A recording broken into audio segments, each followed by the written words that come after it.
Well, I'm so happy. Again, thank you for inviting me here. It's wonderful to have this collaboration together. So tonight's topic about turning the pain into a path. So in Tibetan tradition, in Dzogchen, also in Tantra, and also in the Sutra, in all the tradition, basically this is a fundamental understanding and belief that the pain does transform into the path. Awakening of the Buddha who first discovered the pain, sufferings of the samsaric beings, and then recognizing that, entering into the path, liberating that. So that is how that pain or suffering has transformed. So it's the same way I think for all of us that is true if we know how to do that. So first I wanted to start looking at a few aspects of the pain. So one aspect of the pain, I think what seems like most important is to acknowledge that pain exists. And then once one begins to see the existence of the pain, and then to care about it. So I think the most commonly probably mistakes that we do is first to not acknowledge that there is pain. I think we are all quite good at that. So if you look at the pain, so the level of pain when it physically manifests, or level of pain when it manifests as an argument, level of pain when it's really like a more explosive externally, then only we begin to acknowledge it, because even you're still continuously denying it, the rest of the world is saying, come on, here's a problem. Or your family, every member of family is saying, come on, here's a problem. Or your partners begin to say, I'm leaving you. So whatever, I think the main thing is that somehow when we begin to see external reaction of the situation, then only we begin to kind of wake up. And very often, and then it becomes a little bit too late.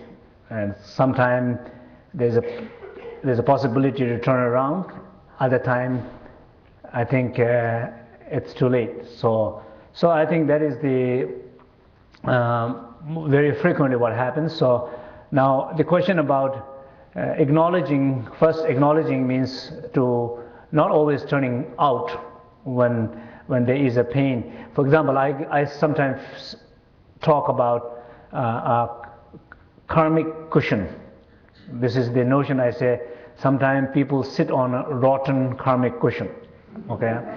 What I mean by that is sometimes you're not aware of that. You know, you think you are taking a nice walk in a park. Instead, you are sitting on your painful karmic cushion. How you do that is the sign of doing that is basically you don't see the trees, you don't hear the birds, you don't smell the flowers. You basically what you are physically you're kind of walking is like a dead man walking. Okay, like just walking there, but the real experience of your body, energy, and mind is very much in that pain. Caught up with that pain, thinking about that pain, kind of journeying into the ideas of an ego trip of that pain. So somehow there's no actual relationship, your body, your energy, and your mind to the park. And that's what I mean by sitting on a rotten karmic cushion. And that is true not only walking in the park, could be even the example of saying having a nice party or having a nice celebration. You can be in the beautiful celebration, but mind is not being part of that celebration. So that's true in a life, in a particular celebration, walking in a park, somehow that you are disconnected. Bottom line is you're kind of disconnected with the experience, what life is giving, what the nature is giving, what other people are giving to you. You're too much caught up with yourself. So somehow, until you recognize that, I think there's no solution for that. Until you truly recognize and acknowledge one's own pain, I don't think there's any solution for that. And it's sometimes I think it's a beautiful experience when you acknowledge that. Sometimes I feel like the experiences of such that you're in the middle of things, activities, discussions, confusions, little pain. In the middle of that experience, you turn in, you close your eye, you draw attention to inward. Do you see? Is the stillness is still there? You can when I look at that place of stillness in myself, it's amazing to see how solidly that place is always in myself. It's simply a matter of turning attention to the right place. Because my attention is very much outward on somebody, particularly what somebody did wrong, particularly the ideas of what can go further, wrong things can happen, and my attention is so much toward that. And if I cannot be aware of that and turn attention to the right place, there is no solution. And that, it sounds easy, but it's like one simple attention, but that can take years or lifetime to make that simple shift. And that's true for many people. It does take a lifetime to make that simple shift. And some people probably never able to do it in one lifetime. It will take probably many lifetimes to make that little shift. But that little shift can be a shift of a total transformation of somebody's life. A simple shift. That basically means being aware of that moment and know there's some other place to be, and there is another experience than that. Only when you know that, what you do is you turn in. Especially when there is a lot of movement, you turn to that stillness. Especially when there is a lot of voices internally talking, you turn yourself to that silence. When you have so much thoughts and ego yearning so much, you turn, which way you feel like completely restricted, bounded, conditioned, you turn toward that spaciousness aspect of the mind. And these three qualities are always there. And the moment that you turn to that stillness, silence, spaciousness, all these things experiencing in your body immediately changes. Immediately changes. It's not a question of taking long time. The moment you begin to draw attention, the moment you draw your attention inward, the moment you hear that silence, all the voices inside dissolve by itself. It's powerful as that. But most of the time, we do not listen to that silence. We listen to that noise. We participate with that noise. We negotiate with that noise. We plan things together to create more pain with that voice. And we are good at that. And sometimes we even say, oh, I don't want you to talk with that. And what you're doing? You're still talking. You're talking not to talk. And you're planning not to talk. And you're blaming that you're talking. That is talk too. So somehow, there's no way somehow finding a solution to silence that voice. So if you listen to it, as you would listen to the sound, but you're not listening to the sound, rather you're listening to the silence. You're trying to listen to that silence inside. Same way if I would listen to some voice.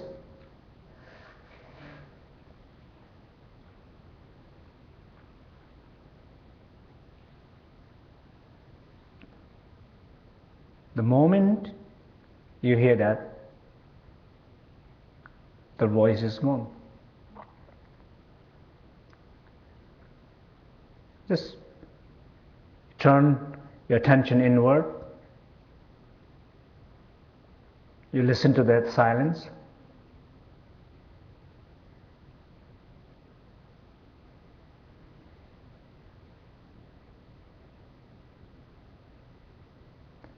The moment you hear that silence, that voice inside dissolves.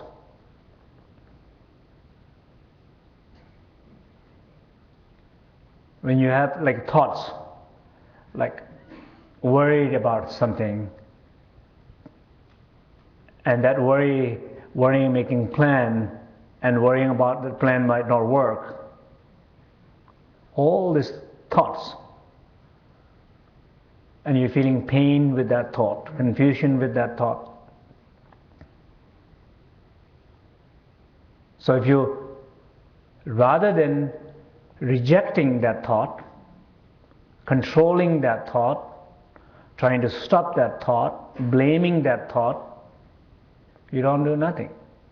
What you simply do, allow it, because it's coming anyway. It's there. There is a purpose to be that particular thought, that particular time in your life. You look at everything, what is there, it's what's probably supposed to be there, and it has a purpose. And probably in the end, everything's existence is, the purpose is to help you to grow. So you look at that thought as it's there, and just don't reject. The moment you don't reject, you open to it, you go toward it, and you go so close to it, almost you penetrate through it, like you're trying to catch rainbow. You go through it, what you find is just a space there. Or you feel it around within that thought.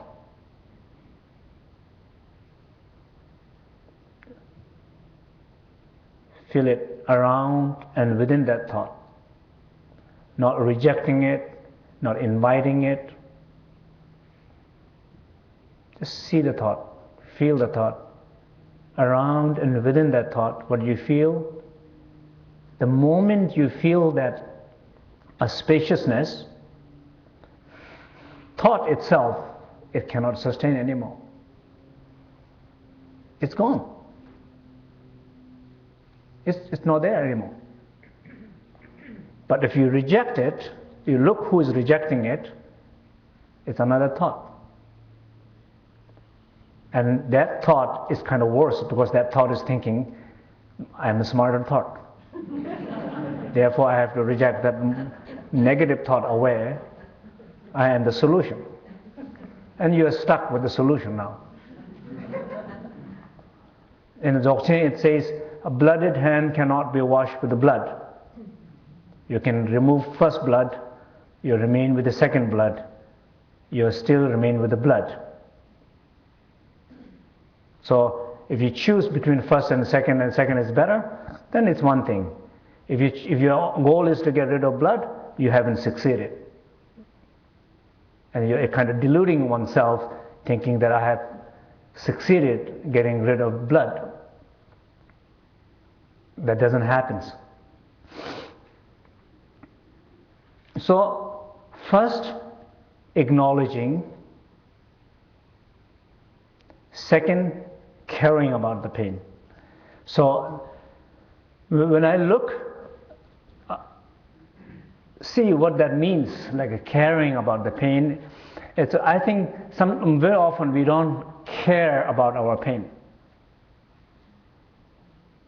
What we do, example would be, what about if you are in a very much need of somebody's support, you are very much in need of a support from a family member. You're in trouble, and you need a support from family member. And what kind of trouble you are, maybe whatever the circumstances, situation in the life, you are in trouble. Then you need a real support from somebody you expect to be supporting you. Now imagine that, how you would feel that that person is supporting you,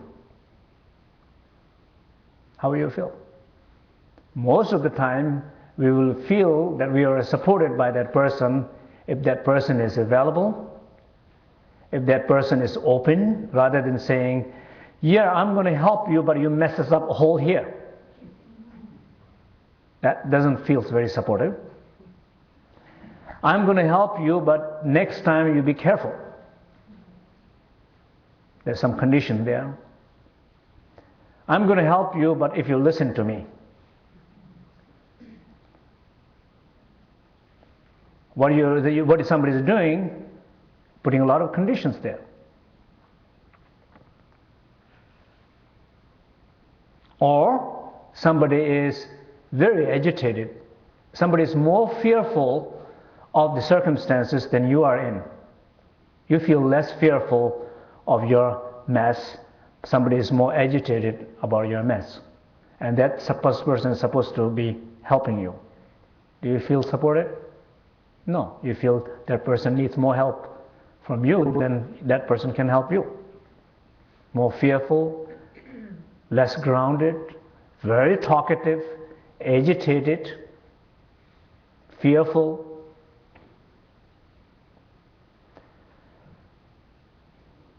You also feel no support when somebody is there physically and you know by spirit they are not there. They are looking at their watch. They are counting the day, hours, minutes. They are making phone calls, making plans somewhere else. They are not there. You know they are not there. But body is there. Do you feel supported? No. So how you feel supported? You feel supported when somebody is fully present, open, non-judgmental, available, caring, silence, unless needed to be spoken, there's silence, it's always beautiful. They're there, sitting right next to you. Do you feel supported? Yes. So that is exactly the example that how your pain will be feeling supported from you. If you do that with your pain will heal fast. Because your pain, it's feeling the same support that I'm talking about. How? Don't be judgmental about your pain. You're feeling pain, you're saying, I messed it up. I messed it up again. I did it last year. I think I'll do it again. Maybe I might do the rest of my life. You're doing exactly the same thing what you know somebody does to you. If you have one example of a person who you really want to be, you want that person's support, and you don't feel you're getting that person's support, you look at all the examples why you're not getting support. You're doing exactly the same those things that what you're doing toward your pain. You're constant judging yourself. There's no a moment of silence, just observing that pain, allowing that pain, feeling that pain, carrying that pain. Constant judgment. Control. Of course you cannot control, but you're trying to control it. There's no way to control it. Nobody has succeeded to control that way. But you're trying to control that pain, force that pain, judge that pain, get nervous with that pain, get agitated with that pain. You're doing all the things what you're not supposed to do. Therefore, pain become more painful.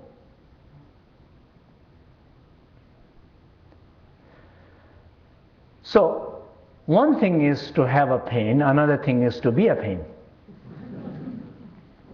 And very often we identify with our pain.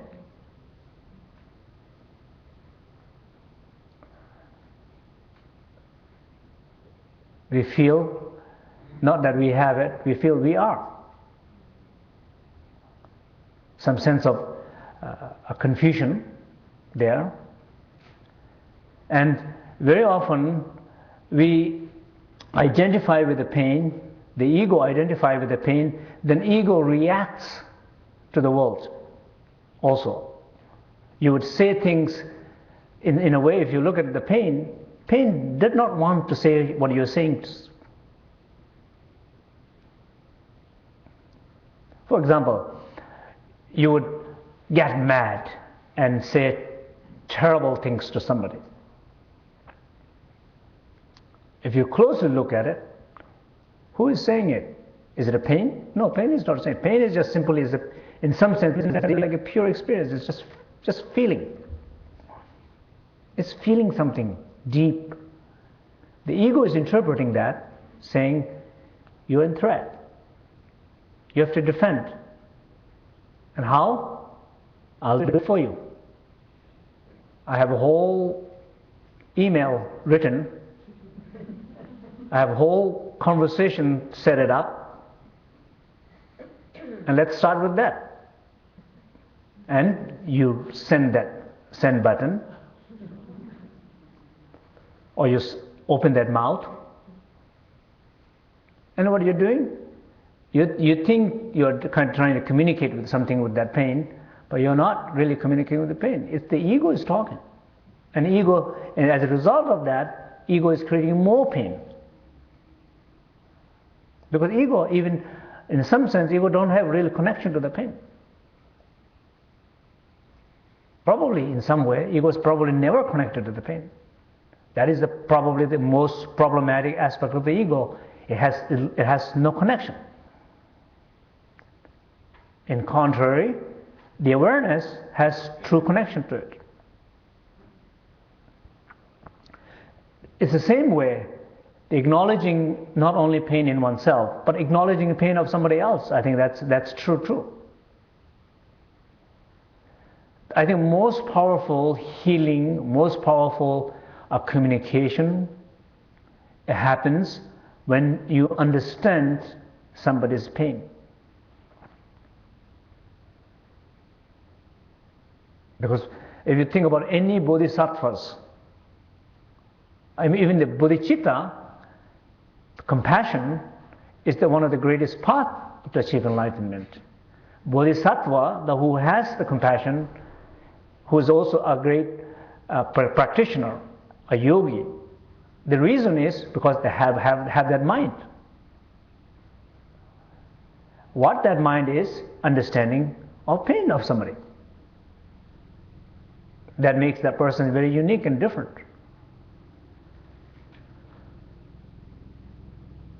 Just imagine if the bodhisattva is watching everybody's ego talk. Of course, nobody wanted to have compassion to those ego talks. But if somebody listened to the pain of somebody, no matter who that person is, you feel compassion. For example, if you look at in your own life, person who makes you angry. Why it makes you angry? Because you're listening to the ego of that person, actions of ego of that person, talks of ego of that person. But if you listen to the pain of that person, or conditions of that person, your heart opens up. Imagine if you're waiting for somebody and somebody comes late, and you're getting angry and angry and angry and angry and angry and angry. You know, every 5 minutes you're getting angrier and angrier. And suddenly a person shows up, says, I have an accident, my car broke down. What do you feel? In a second, all those accumulated anger within a few hours just dissolves. In a second it dissolves. Why? Because you recognize somebody's pain. In life, it's exactly the same thing. When you see somebody's pain, you dissolve.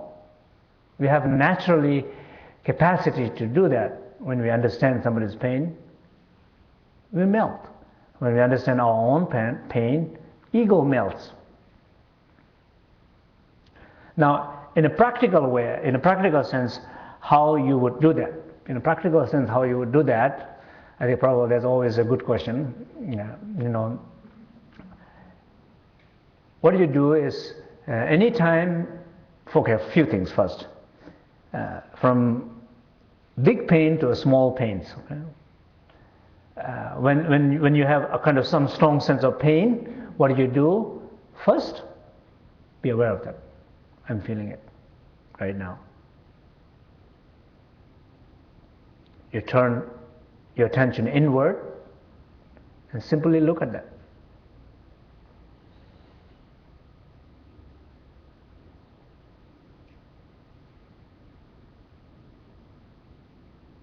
What's happening? Maybe you're saying, I'm looking at it, I don't see it. That's the voice, you're talking. Or you're saying, it sounds very easy, but it's not that easy, I know that. You're talking. You're saying, oh, I can just look at the pain, but that he never changes. Or she never changes. I can look at my own experiences, but what helps if they don't change? If he doesn't change, she doesn't change. You're talking. You're not even paying attention to your pain. The moment you feel that stillness, the movement aspect of that pain dissolves. You feel like more settling quality, because pain has this very agitation. The moment you feel that stillness, that agitation, the movement aspect of that pain just becomes very still. The reason is because you draw attention toward that stillness. The moment you feel that stillness, pain has transformed into a path. That dissolution, that experience, feeling of stillness is a path. If you feel the stillness right now, that is a path, absolute path for liberation. It's a matter of fully realizing that, matter of able to integrate that in everyday life, but that is a path. In the Dzogchen teachings, sometimes it's called a base path. Base means where you start from.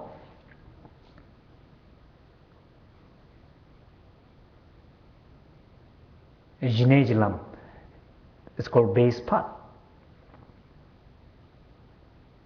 But you experiencing that from point of view as a door of stillness, because the door of stillness has so much to do with our body, because having this body, you feel so much movement. And then on the other hand, other aspect is the voices inside. You hear voice is a how you say, a voice of pain. Pain speech, a voice of pain. You hear it. It's the pain talking.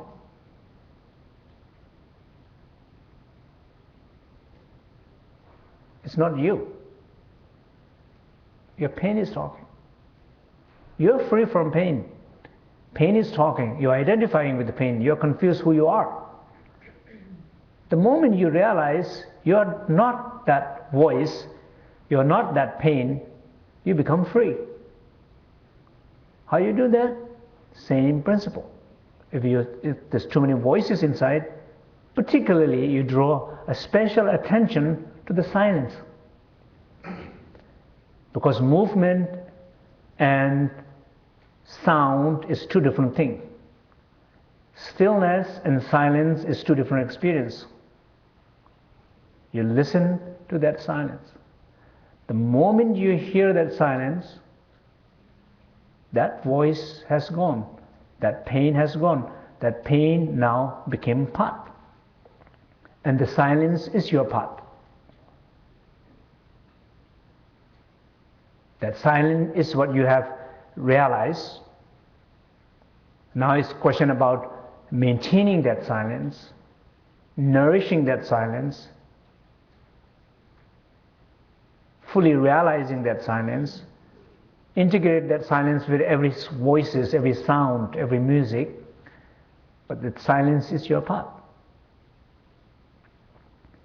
That's how you transform or you turn that pain of voice into the path of silence.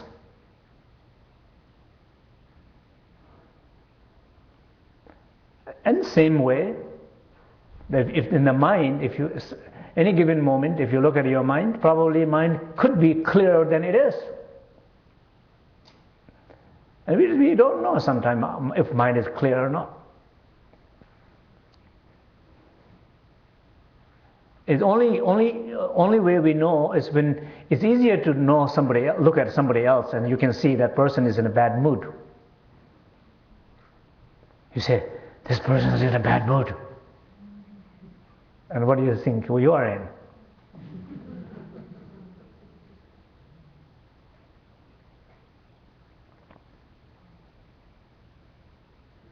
You look at other people, you see mind is like in a whole notion of the Buddhism, it says nature of mind is clear and luminous. Mind is always luminous. I mean, that's the amazing thing about it.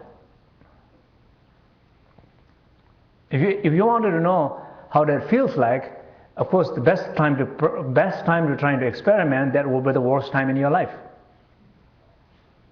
When you're truly confused, you truly feel pain, and that will be probably the best time to experiment, because you know if it's luminous or not. But if you look at it in the right way, in the right place, you will see it is luminous. It is completely luminous. You look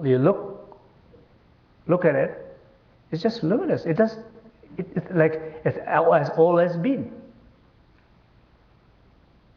But if you're not looking at it, if looking at the confusion, the creation of the ego, and wrong identities, product of wrong identity, all the situations, then of course you don't see that. If you look at the mind itself, it's clear. It can never be not clear. I think there is no force in the universe which can obscure the nature of the mind. There is no force in the universe which can destroy the space. It can destroy the mountain, but not the space. There is no force.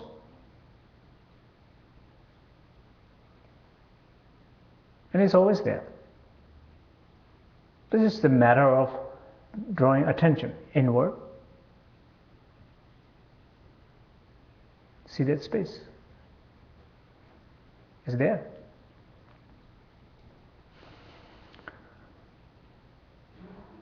So that's how we turn pain into the path. So pain of body, pain of movement, or you can say pain of voice, or inner voice, or pain of mind, confusion.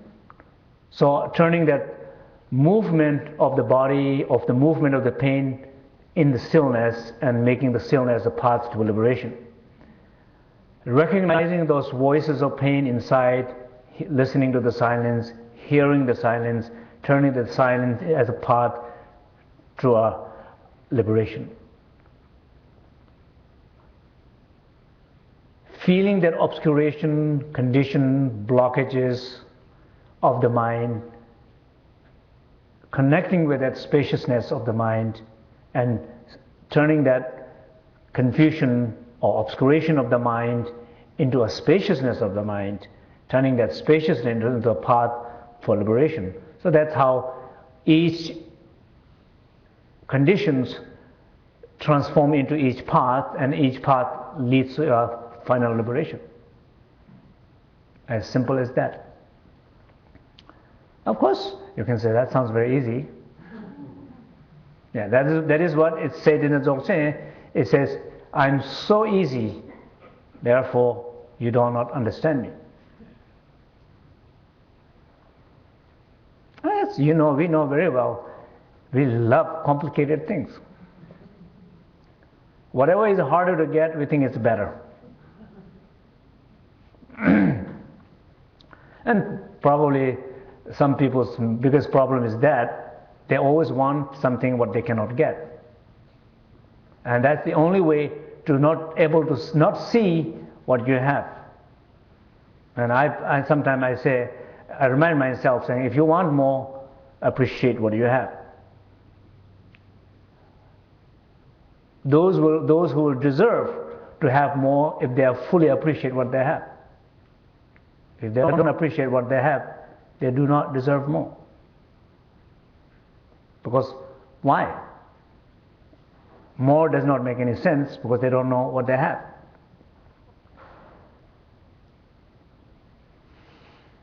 The greatest thing we have is this moment, this present, our life. Probably that's the most richness that we have. And most of the time, sometimes we don't see that aspect of ourselves. So in those cases, it's easier, and it's always, I'm always with you, therefore you don't understand me. I'm too close to you, therefore you don't understand me.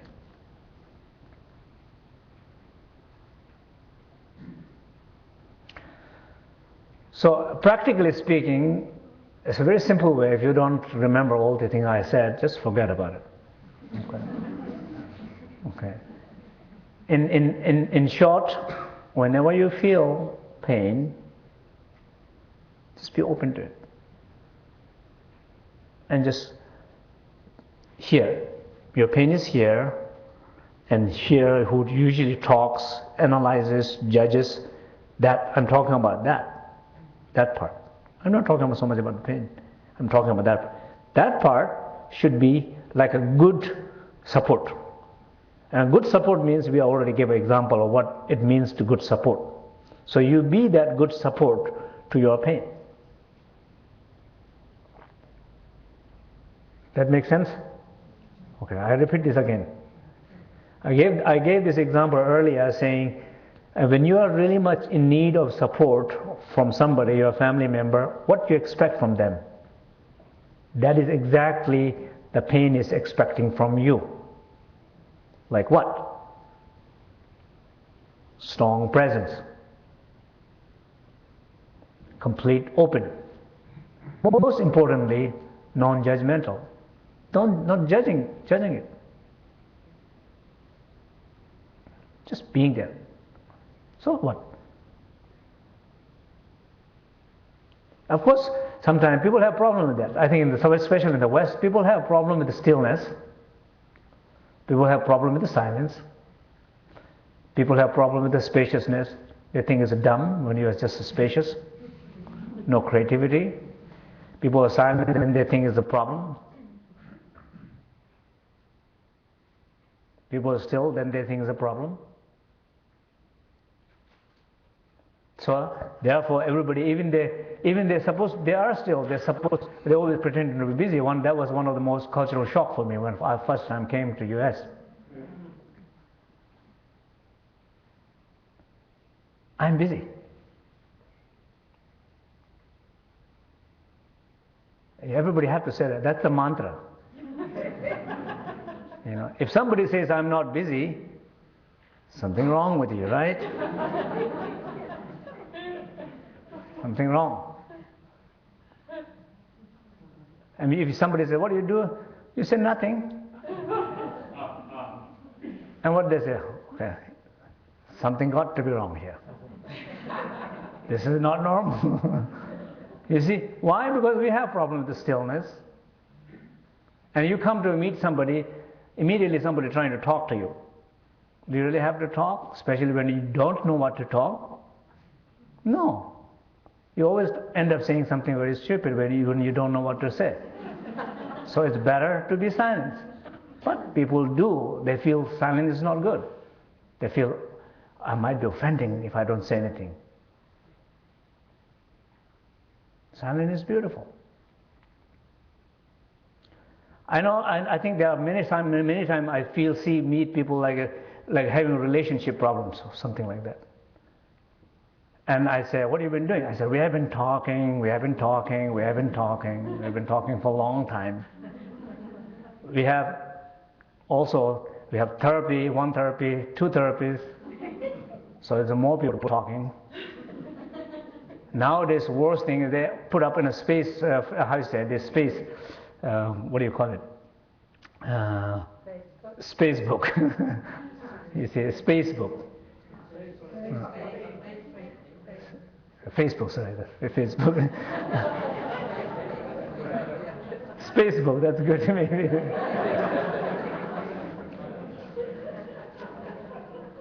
They're putting everything what they do every day, who cares?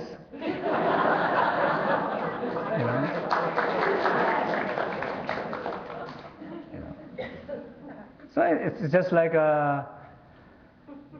somehow having difficulty, be still, silence, and that spacious mind. I think that is a very a challenging situation. So anyway, the point what I'm trying to say here is just simply feel that pain and just be open and just look.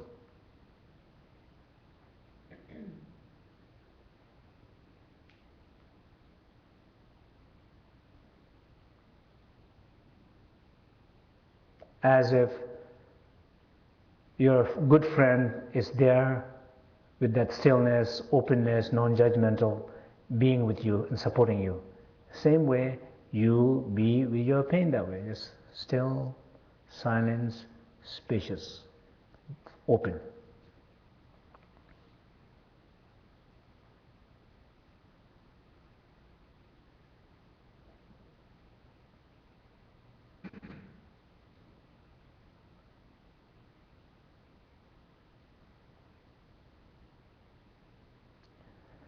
You have no idea how powerful healing this moment can be.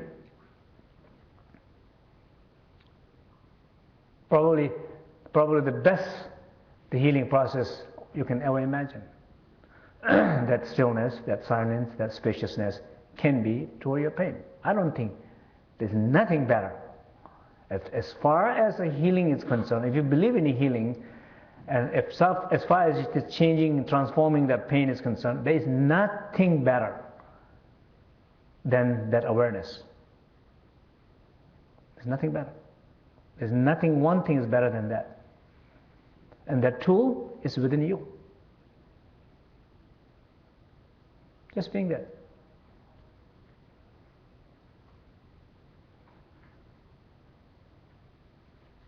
Of course, you're being there, and then you will say,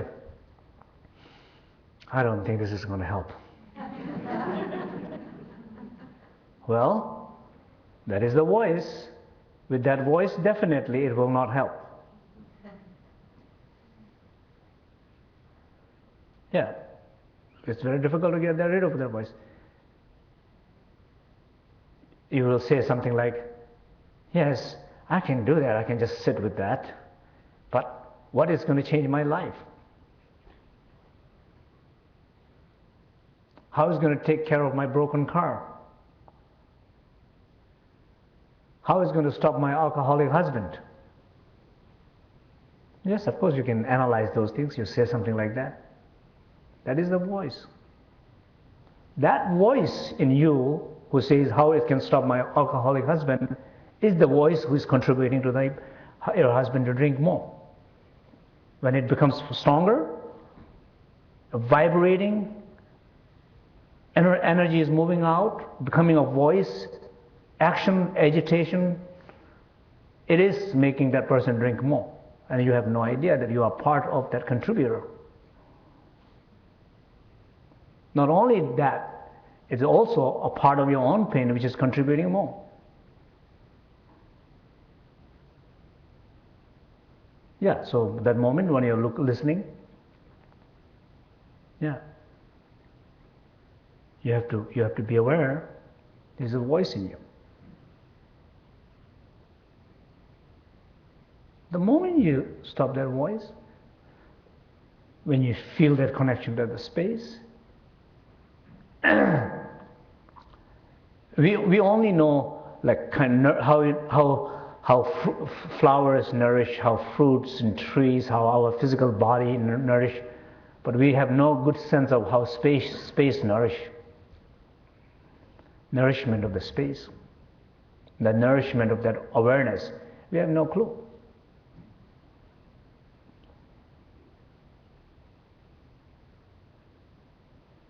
Most time, some of the most beautiful experiences I have with people is when I saw they connect.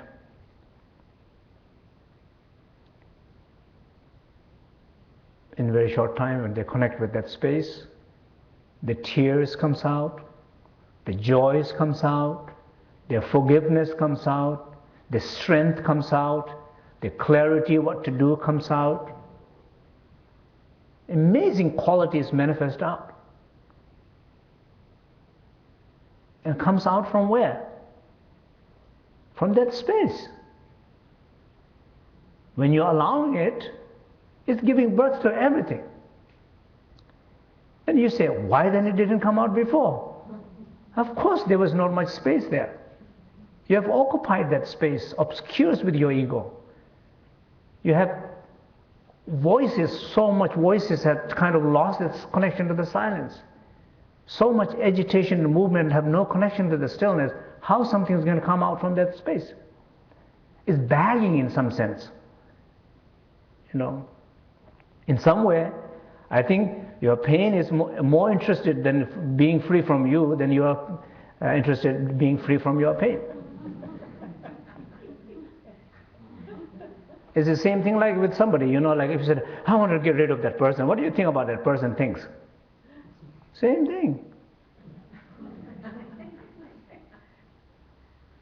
Same thing. But it only comes when one acknowledges the pain and when one cares about the pain, which means just being open to it. Simple as that. It just means being open to it. And not only being open to it, but being open to it long enough, then you know the power of that space, the potentiality of that space. Most of the time, we are not aware enough. A typical example will be when people work on trying to clear up their psychological mess or pain. They say, okay, I've been working for all these years, now I think my problems are gone. Well, some people say that. That means what? That means stop. I'm liberated now. No. In some sense, when you're able to clear your pain or clear your confusion, it's just the half part of the journey has finished. The second part of the journey, and probably the most important part of the journey, has not started yet. If I give a very short example of it, let's say you're having some really like a kind of obsessive thoughts, okay, and you've been going like this for the last few days, okay, and suddenly you notice that, you're aware of that, not contributing, not participating, not judging, being open, and finally you discover that spaciousness in that thought.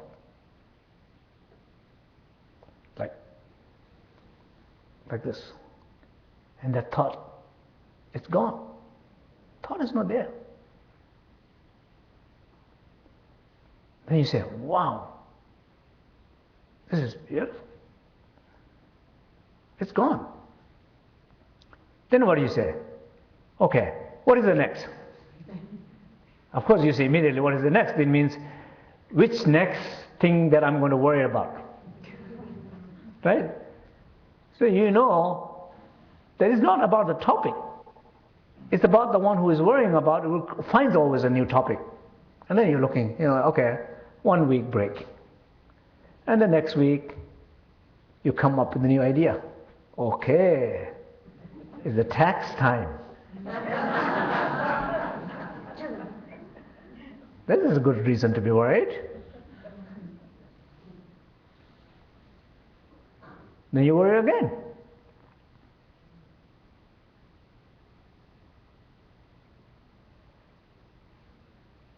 So, being in that moment, being open to that thought, it just clears by itself.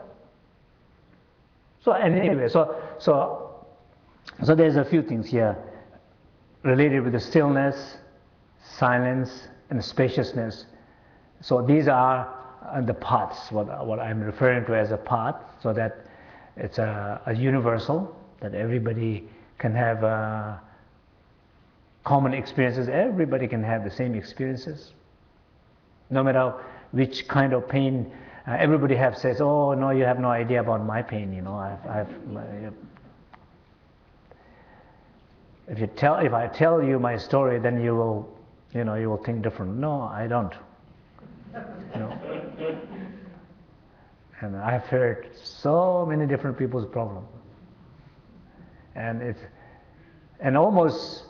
like when we were growing up, we watched a lot of Indian movies, okay, and all these Indian movies, the same story.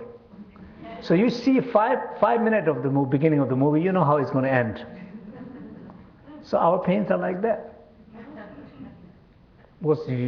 Somebody begin to tell 5 minutes, you know whole the story. One time I got a letter from somebody, 80 pages. 80 pages. And whole the 80 pages, every page was saying the same thing. But I said, why somebody is repeating that much? Because of course they think I will hear it. So you make sure. You got it? Explain this way, that way. But in the end, it's just the core is very simple. Core is very simple. And that is somehow either you see in somebody else's thing or your own thing. When you get to that core place, it's simpler. It's not that complex. And there's always a question about acknowledgement, acknowledging that either within yourself or within others. Okay? So, some questions.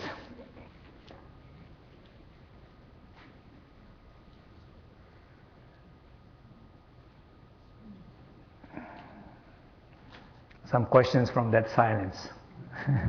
Yes? Rinpoche, what is that space? What is the source of that space, that spaciousness, that luminosity? What is the source of that space? Is the space. Space itself. There's nothing else than itself. Is it emptiness? Well, if you like to call that, you can call it. Is it God? If you like that, you can call that also. You can call anything. And the beautiful thing about that space is it doesn't change because somebody calls it differently. It just doesn't change. But in experience, when you're trying to experience that, at that time it's important not to call anything, because any calling will be the only way to not get experiencing it. Because any name will be interference to connection to that. The name should serve to lead there, but the name is not the entrance, because name is the block. But it can serve to get close to it. But in the end, name itself is a problem.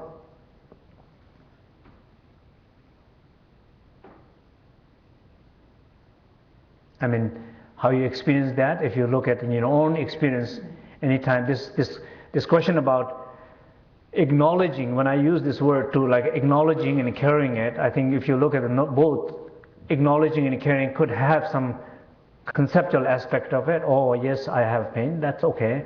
But in the end, it's not about, oh, I have a pain. It's not about that. Just being open. It's not even about that. It's just being open. And then the moment you open, that is how, the space is such an incredible processor. I don't think there's anything such as this awareness of the space as a processor as emotion. For sure there's no analysis equal to that processor. And so when you're trying to analyze something, what you're trying to do is you're trying to process some emotions. and you don't know the processor itself has a problem, you have no idea about that. But that awareness is the greatest processor ever. If one is in that awareness, it processes everything.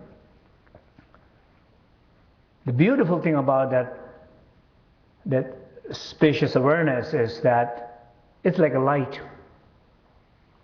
It does not recognize the history of the darkness, how long it has been, how intense it has been, how complex it is. It doesn't recognize anything. It just knows to illuminate the darkness. It doesn't ask any question, saying, okay, let's see your darkness. How long you have been in the dark?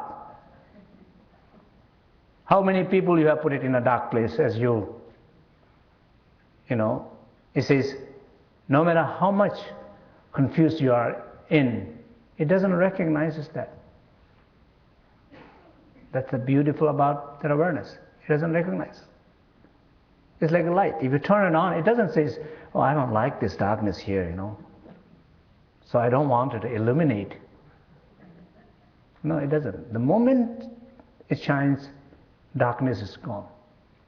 The moment you are aware that pain is gone.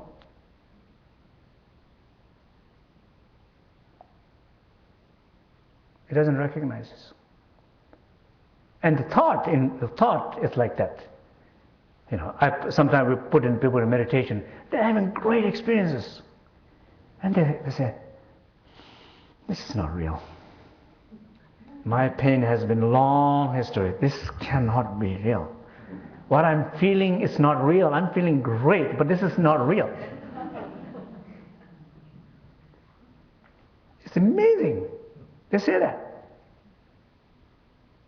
They put the label of real. If they're feeling great, feeling so spacious, they say it's not real. The moment they begin to feel their pain, yes, this is a familiar place.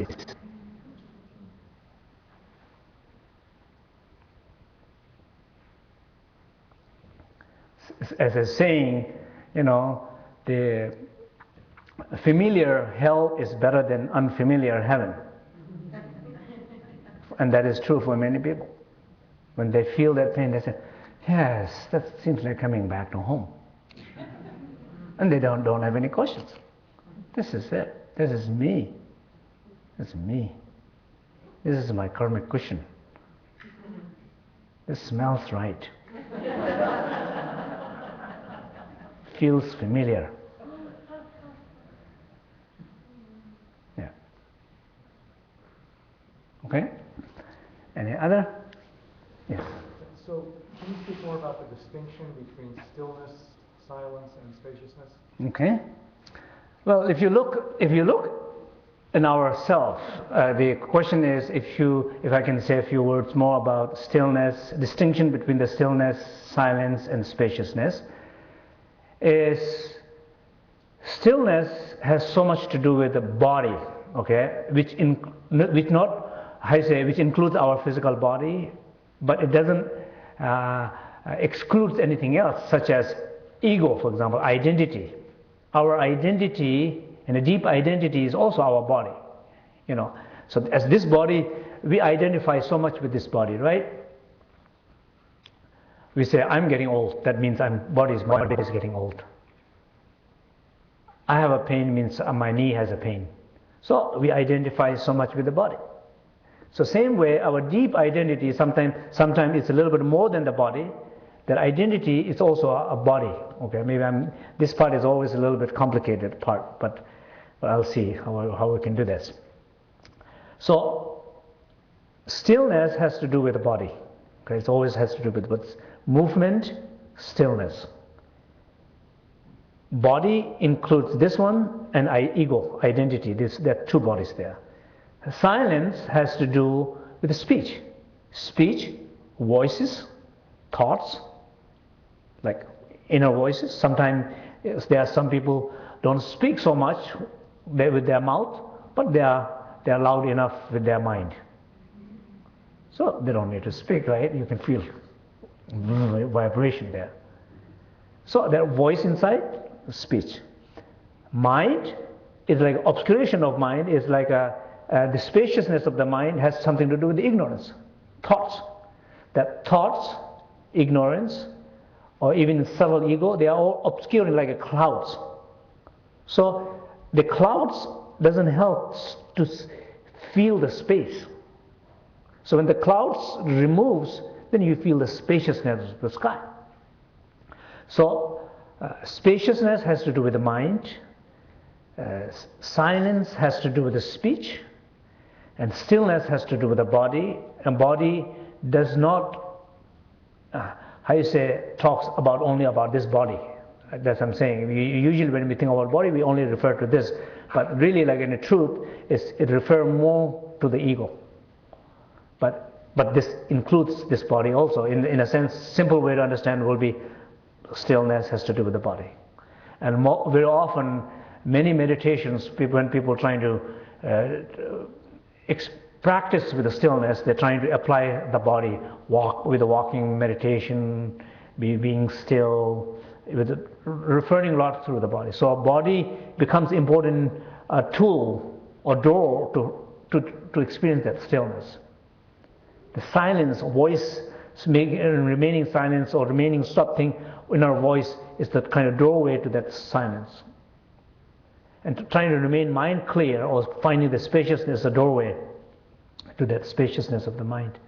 And in our tradition, we call it Dharmakaya, Sambhavakaya, and Nirmanakaya. The three, like what we call like three kayas, we call like three doors.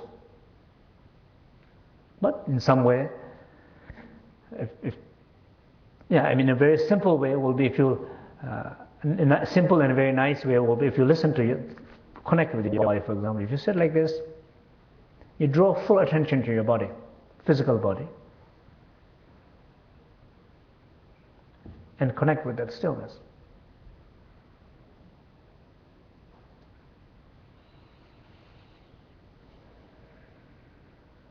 Don't hold the breath, just breathe.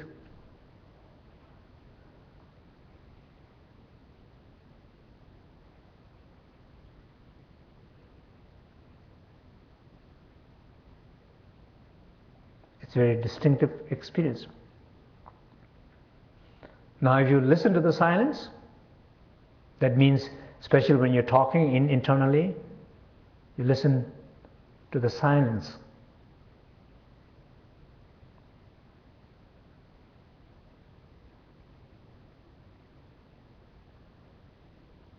In fact, that voice in you is the doorway to that silence. The voice in you is a support to find that silence.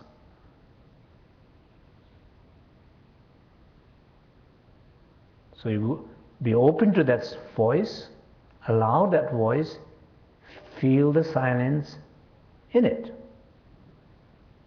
It's there. The moment you hear that silence, that voice has no power.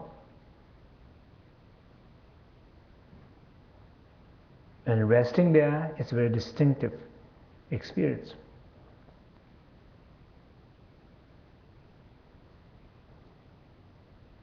Now if you look at your conceptual mind, a thought,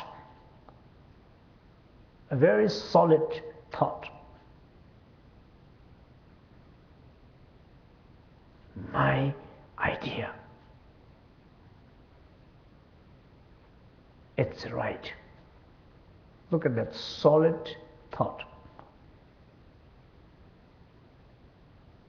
It's for sure, it's like a obscuring a spaciousness in you. It's blocking some potentiality, a creativity of your mind, but it's a very solid thought. Rather than rejecting it or being proud of it, just simply be open to it and feel the spaciousness around and within that thought.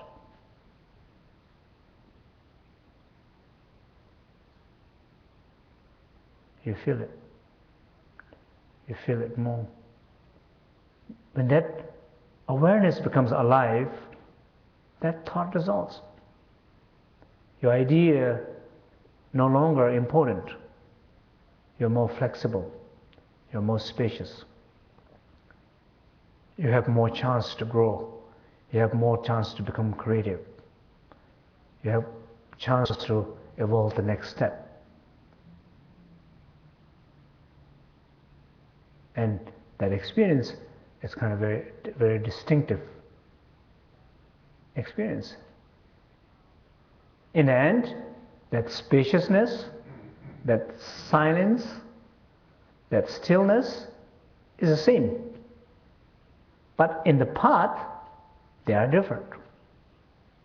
Because you found one through your thought, one through that voice, one through the movement. In the path, they are different. In essence, they are the same. So you are in your path, therefore you are interested in the path. But when you arrive there, there's no distinction. If you come from the one door or the other door, where you arrive is the same place. It's no longer important where you came from. It's only important where you come from. It's where you have lost. That makes it's important where you come from, no? If you lost on the east side, better you find the eastern door. It's the closest to you. Of course, you can always go to the west, but the recommendation will be find the closest door. As in a plane, they always says, next exit could be right behind you. In the plane, they always say that, right? They remind you specifically, exits, you know. The closest entrance is right within you. The closest entrance will be right there with you. If it's the voice could be the closest entrance. If it's the movement is the closest entrance. If the obscuration of mind, ignorance, the ignorance is the closest entry. So what we do, we love to complicate. We just the farthest as possible. It's interesting, right? How we lose the interest to something which is close to you.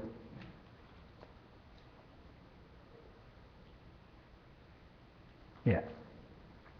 Yes. I thought I would introduce our other audience here. There's okay. about 250 people all around the world who are watching and listening, and we have a few questions. We even have some people who are staying up late. We've got people from Poland to Mexico, Hong Kong, Ireland, Bulgaria, Spain, Brazil. Hi, everybody. We got some people in Texas and Houston. These are the people who have identified themselves. And one person asked, if the nature of mind is clear, how did our minds get so clouded? Not knowing it.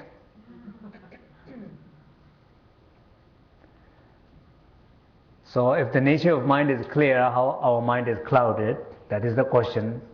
The answer seems like not knowing it become cloudy. That is exactly what I'm trying to say. If we are feeling pain, first acknowledging means knowing it. Trying to know, acknowledge. And not only acknowledge, but care about it. How you care about it? Probably do exactly the opposite of what usually you do, then I think that's probably enough definition.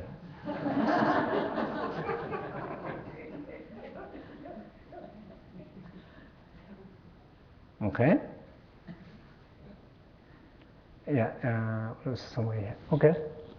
In Dzogchen or Bun or Tibetan Buddhism, is there ever a connection made between pain and love?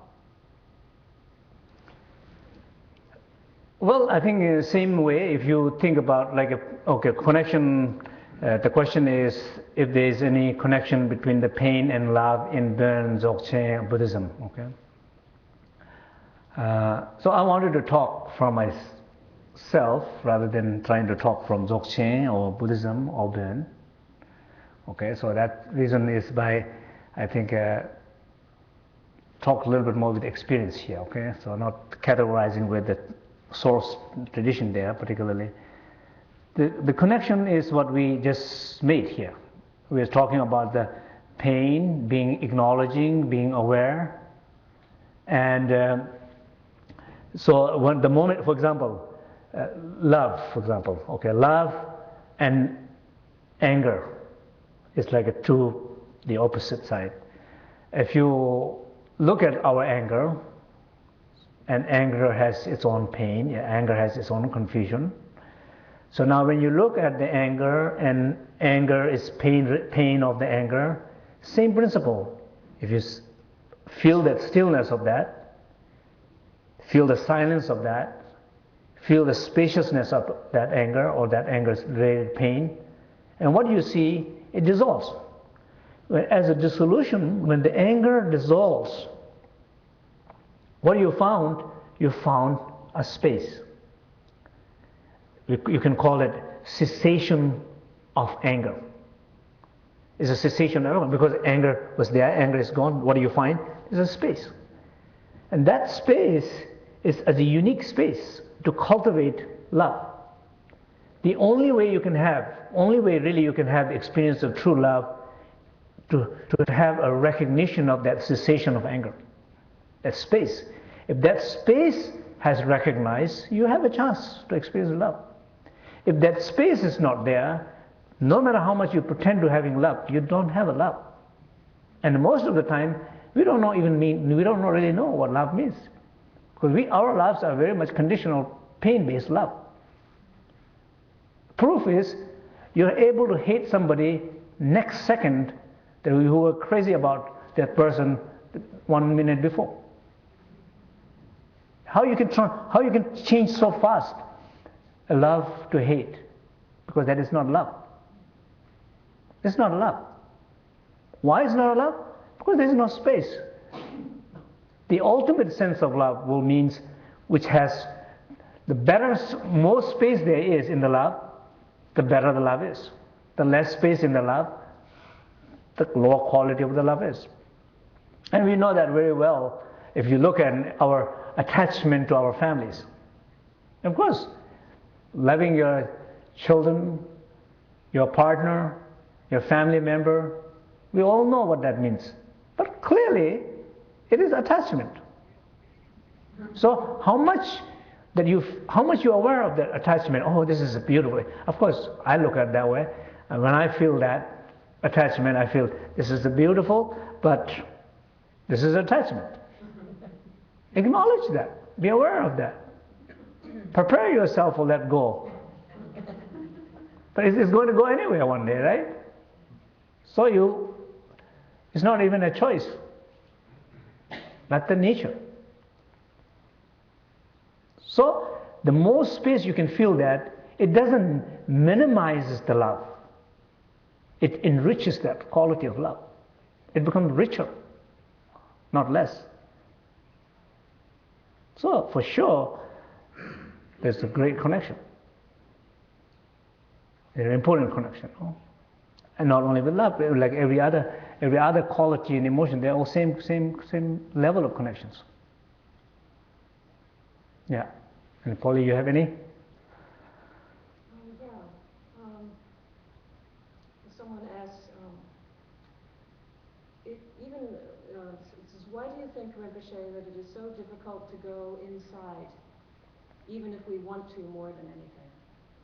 Yeah, that's a beautiful question. I think the question is why it's so difficult to go inside, even though we really wanted to go inside.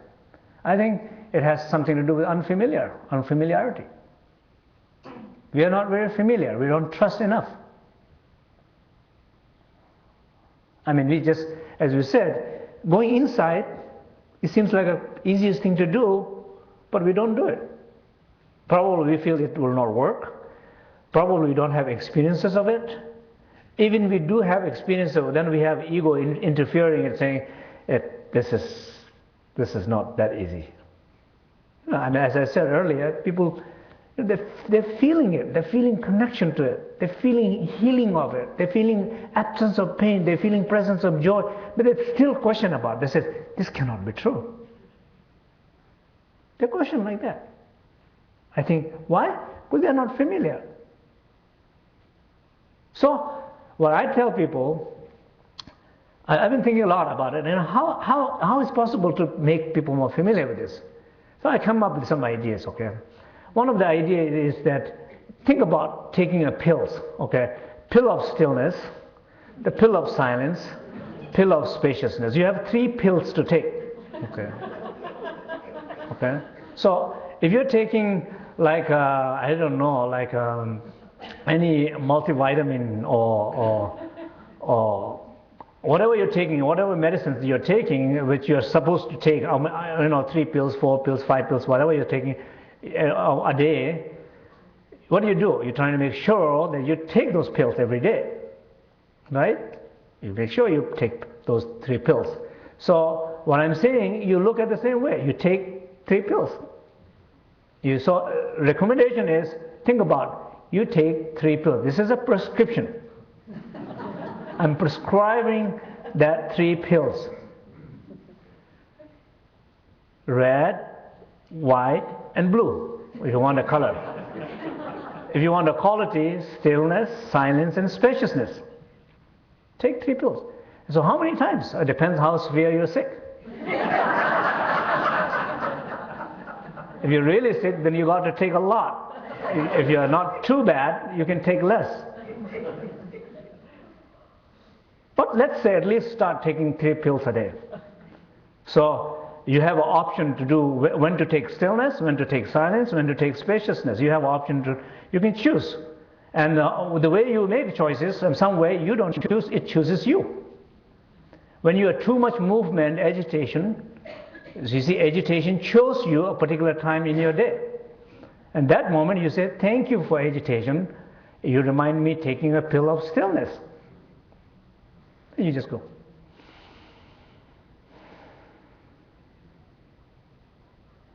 Because that is right there in front of you. It's saying, come. Come close to me and you'll feel it here. And that's what you do. You just go toward it with full openness and you feel it. Your stillness is in your confusion.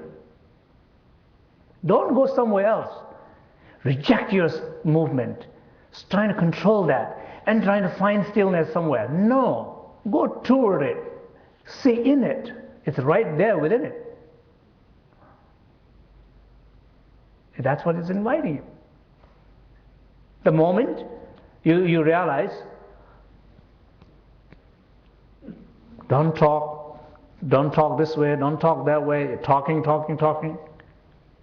You recognize this is the time to take the pill of silence. What do? You go toward them. Be open. Hear that silence within that voice. Silence is within that voice because the silence is the nature of that sound. Space is the nature of every matter. It's within that. Don't look space and rejecting matter. Don't look silence rejecting sound. Don't look for stillness rejecting movement. That's not possible. You can never find it. Its proof is we never found until now. That is the proof. So, same thing when the mind is going crazy, you take the other pill. But you make sure you take 3 pills a day. Okay, that's my prescription. Okay, if you're more severe, take 2 times more, 3 times more, 4 times more, 5 times more. But at least 1 times is a prescription everybody. Okay. Okay. Any other? Yes. Okay, well, the same thing you're saying about all these thoughts applies to a physical pain. Become aware of that and care about it. Might it dissipate? Yes. Okay, so the question is if the same principle apply to physical pain. Absolutely. I have heard many people saying that physical pain had dissolved completely by recognizing the stillness in their body. And during many practices. And so absolutely, you know, if there is physical pain, you do the same thing. Sometimes your relation to your pain is more painful than the pain itself. And it's true to every problem. Sometimes what problem you have is not such a problem. Your relation to your problem is more problem. Maybe look, sometimes problem that you have, see how many people have that same problem. But they're not calling it problem. They're not calling it suffering. They're not calling it confusion. They're not calling it anything because they don't have a name to call it. It's not important because they're not even paying attention to it. Because it's not a problem for them. But you have given a name, one name, two names, and you're still looking more dictionary, trying to find more names, and you're talking about the other friends to find more names. In different languages you're trying to find names. And what they call it in Italian, I don't know. You know, you're trying to enrich with all the names. What you're doing, you're trying to making it more solid. You see, so sometimes if your body is amazing, you know, if you really like to listen to carefully, you allow it, it releases a lot of things. Of course, there might be pain. I'm not saying every pain will be released. But even the worst pain, worst physical pain, even the physical pain might not disappear, but the whole pain related to the mind in relation to the body will go. So in the end, feeling free in your mind is more important than feeling free in your body. Because body is something that you leave behind. Mind is something that you continue with. So yeah, I think anywhere, what I'm saying is many people talk about the pain management, you know, and I think the best medicine of pain management is to be aware of that stillness. There's no question about it. And in that place, you can care. You can care about that physical pain. It's also physical pain is like expression. You know, you're acknowledging it. You're carrying it. Your carrying it is to be open to it, rather than talking to it. Of course, we never can help not talk because it's okay. Don't worry about it. Some people have worse than this pain, so you're okay. It's okay. If people have worse than that, me sounds okay. I'm okay now. Then, so intellectually, people will make some comforting to themselves, but that's not a real solution. It's okay for temporarily. It helps. Anything helps is good, but that's not ultimate solution. Solution is be open. Okay. Yeah. So thank you. And I just wanted to also. I'm happy that you know, us being here, and also being at least 200 people, and probably some places it's one computer. There might be more people. So many people participating around the world. So I have my greetings and prayer to everybody from Charlottesville. Okay, thank you. The next Sunday, what is it? Sunday, the April 18th, 12 noon to 1:15 New York time. And so we will have another webcast teaching. So probably it seems like everybody know in Europe. So that will be much better timing. Okay, so let everybody know. Thank you.